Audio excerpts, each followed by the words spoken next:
do you have any suggestions about how to interview a financial advisor, how to vet them, the questions to ask, and how did you find your financial advisors? Like, how did that work for you? Because that, honestly, I have one too, but a lot of people don't. And I feel like it's so crucial in the Black community.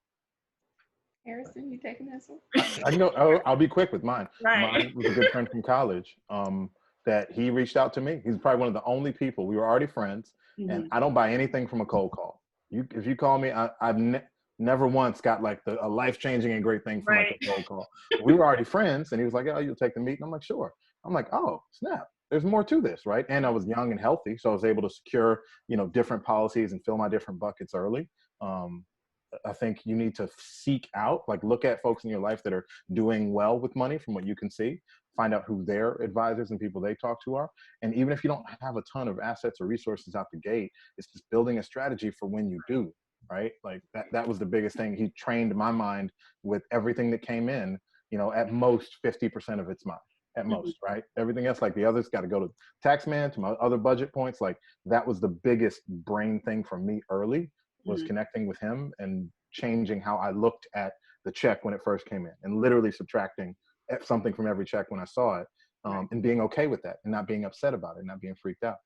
So he was just a friend in my life, and he's been great, and I've referred him to others since.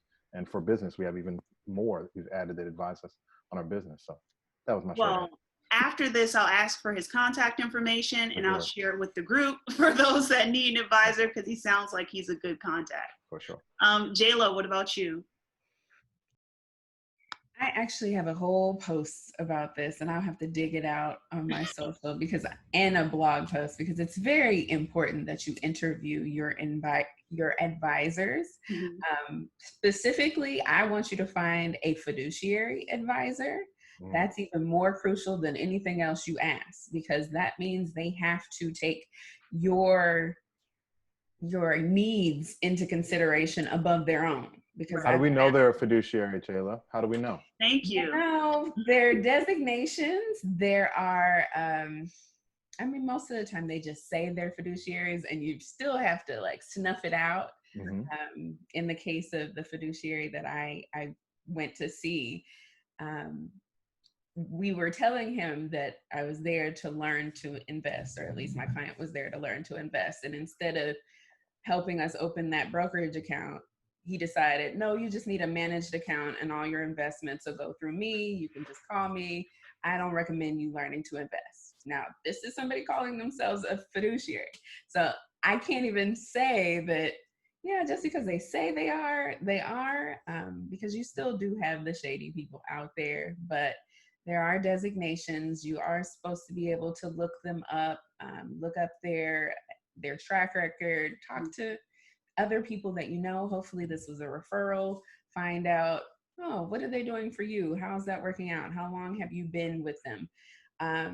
And you still want to make sure that that person understands you and that they're going to give you the best advice. Like if my advisor is in his 50s or 60s, and he doesn't understand the millennial struggle, that's not the person for me. Right. Because he's going to be telling me that I need to have safer investments. He's going to want me in gold, versus like I can have an equity portfolio because I have a long term to invest. I can take more risks the younger that I am. Whereas somebody in their 50s, they do need to be slowly coming away from the market and preparing for retirement, whatever date that they've set. So it has to be somebody that understands your life and understands that you may have student loans, that you're interested in buying a house, because the advice changes. So. And CFP is the designation I look for, right? Because every CFP has to be a fiduciary, isn't that right? They're supposed to be, but like I said, the guy, he was a CFP. Interesting. Yes. Okay. Yeah. Good to know. Yeah, my assumption is that they all were.